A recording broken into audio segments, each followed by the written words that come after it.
Saudara, PDI Perjuangan menegaskan Presiden Jokowi dan Wakil Presiden terpilih Gibran Rakabuming Raka sudah bukan kader lagi. Apa maknanya dan sejauh apa dampaknya? Kita akan membahasnya bersama dengan Adi Praitno, Direktur Eksekutif Parameter Politik. Selamat malam, Mas Adi. Selamat malam, Nitya. Mas Adi, ini kan Gibran kalau dari jawaban tadi ya, terdengar tak mempermasalahkan kondisi tanpa PDIP. Ini artinya memang PDIP tidak lagi penting untuk Gibran? Ya, saya kira memang hubungan antara PDIP dan Gibran ini kan wassalam ya, sudah tak lagi bisa diselamatkan. Apapun judulnya, titik gempa bumi politiknya itu ketika Gibran maju dalam Pilpres 2024 berpasangan dengan Prabowo Subianto. Jadi praktis setelah itu memang hubungan antara Gibran dan PDIP sudah tak bisa diselamatkan lagi dalam konteks ini. Jadi kalau ada pernyataan dari elit PDIP bahwa Jokowi dan Gibran itu bukan kader, ya saya kira itu adalah sebagai bentuk penegasan di mana memang secara substansi, pikiran, kepentingan, dan chemistry politik, Gibran dan PDIP ya sudah bisa berpisah jalan, dan saya kira hubungan politiknya tak lagi bisa diselamatkan. Saya kira di situ konteksnya. Tapi kan bagaimanapun juga sebagai wakil presiden terpilih akan seperti apa nanti kalau Gibran tanpa PDIP? Apakah ini artinya cuma pindah rumah atau ada bentuk kekuatan politik lain? Jadi tanpa parpol tapi tetap backup dari parpol? Ya, saya kira memang untuk terus memperkuat basis dukungan politiknya, saya kira memang Mas Gibran Rakabuming Raka itu perlu untuk mencari dukungan partai politik yang lain ya, karena apapun kepentingan-kepentingan politik di masa yang akan datang, terutama kepentingan politik parlemen, itu teruslah dilawan. Per hari ini, kalau tidak punya dukungan partai politik, saya kira khawatir akan terus mendapatkan kritik dan resistensi yang saya kira itu akan justru mengganggu fokus kinerja Gibran di masa yang akan datang. Jadi setelah tak lagi dengan PDIP, tentu harus mencari alternatif ya, partai-partai yang paling mungkin untuk melabuhkan di mana Gibran itu akan menjadi kader di dalamnya nanti.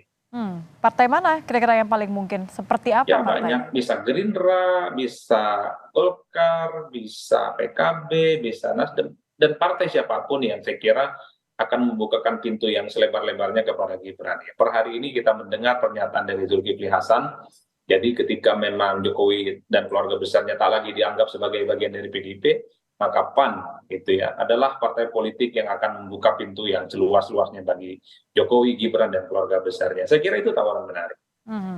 Kalau tetap dengan kekuatan partai artinya ya untuk mengamankan posisi dan bargaining position seorang wakil presiden nanti, ini artinya positioningnya PDIP akan seperti apa di pemerintahan Prabowo nanti? Saya kira kalau melihat kecenderungan politik PDIP ya per hari ini akan siap menjadi oposisi ya. Maka tidak mengherankan kalau kemudian elit-elit PDIP sampai hari ini terus agresif, terus kritis ya terkait dengan proses pemilu yang dinilai penuh dengan kecurangan. Bahkan mereka ini merupakan satu-satunya partai yang saya kira siap untuk berada di luar kekuasaan politik ya. Yang kedua, PDIP ya selama hubungan Prabowo Subianto dan Jokowi baik-baik saja, sulit untuk diajak bekerja sama dengan Prabowo. Karena ada tembok tebal di situ namanya Jokowi yang selama ini memang sudah dianggap bukan kader dari mereka. Tapi kalau hubungan Jokowi dan Prabowo ini sudah berakhir, bulan madu mereka tak lagi mesra, ya saya kira di situ potensi juga Tapi PDIP kan menjadi bagian Prabowo dari bilang mau koalisi merangkul Prabowo. semuanya, Mas Adi. Ya, secara prinsip begitu. Tapi kan kalau masih Jokowi dan Prabowo baik-baik saja, sepertinya PDIP akan menolak. Karena bagi PDIP, kalau masih ada Jokowi, masih ada Gibran baik-baik saja dengan Prabowo, Hmm. partai ini tidak akan menjadi bagian dari mereka. Kayaknya Jokowi dan keluarga besarnya akan menjadi pantangan bagi PDIP untuk menjadi bagian dari koalisi Prabowo. Saya kira di situ konteksnya. Oke, yang juga menjadi tanda tanya selain PDIP kan PKB nih. Kalau tadi kan Mas Adi sempat menyebut, kayaknya PKB masih punya sih peluang untuk menjadi backingan atau mungkin bahkan kendaraan parpol bagi Gibran. Ini artinya nanti akan peta kekuatannya akan berubah nih. Ya apapun judulnya, PKB ini kan partai politik Islam terbesar di 2024. Perolehan pileg mereka naik secara signifikan. Jadi kalau memang PKB ini membuka hati, membuka pikiran, dan terbuka untuk menerima Gibran misalnya, saya kira cukup bagus. Karena perolehan suara mereka signifikan. Jadi kalau ada protes, ada nyinyiran, ada bulian ke Gibran, ada PKB yang akan menyiapkan seluruh kekuatan politik mereka, energi mereka untuk memberikan support politik. Karenanya, kalau jadi presiden dan wakil presiden nggak punya dukungan partai, ini riskan. Akan terus mendapatkan resistensi dan perlawanan dari pihak manapun. PDIP saya kira ke depan akan terus kritis ke Gibran karena dinilai sebagai sosok yang sudah memilih untuk keluar dari barisan politik mereka. Makanya kalau kita hitung satu persatu, pemilu di 2024 ini kan PDIP kritisnya hanya ke Ya. Jokowi dan Gibran. Dan Tapi kan tidak selain pernah kritis ke menerima dengan Prabowo tangan Subianto. terbuka, Mas Adi, masalah pindah rumah, partai baru, katakan saja PKB atau Golkar, kira-kira Gibran dapat posisi apa? Wakil Nah, presiden yang itu bukan yang sembarangan. saya kira rumit. Tentu untuk posisi Gibran sebagai wakil presiden, mestinya posisinya strategis. Yang menjadi pertanyaan adalah, apakah ada partai politik yang ingin menyediakan posisi strategis bagi Gibran? Tentu sangat tergantung pola komunikasi dan negosiasi politik yang ada di dalamnya. Karena membayangkan Gibran hanya menjadi kader biasa dalam sebuah partai politik itu nggak rasional, mengingat posisinya sebagai wakil presiden.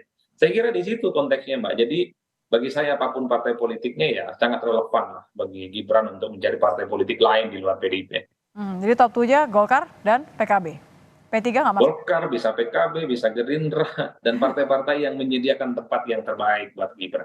Oke, oke. Ini kira-kira hanya akan menampung Gibran atau juga Jokowi terakhir, Mas Adi? Termasuk Jokowi dan keluarga besarnya. Karena yang saya bayangkan ke depan Jokowi itu akan begitu banyak ya, akan mendapatkan protes ya dan perlawanan-perlawanan politik dari PDIP khususnya yang sepertinya luka hatinya itu belum sepenuhnya hilang. Oke. Satu paket berarti ya, gerbong sakit hati semua diterima. Terima kasih Mas Adi Prayitno, Direktur Eksekutif Parameter Politik sudah bergabung bersama kami. Selamat malam Mas Adi. Selamat malam.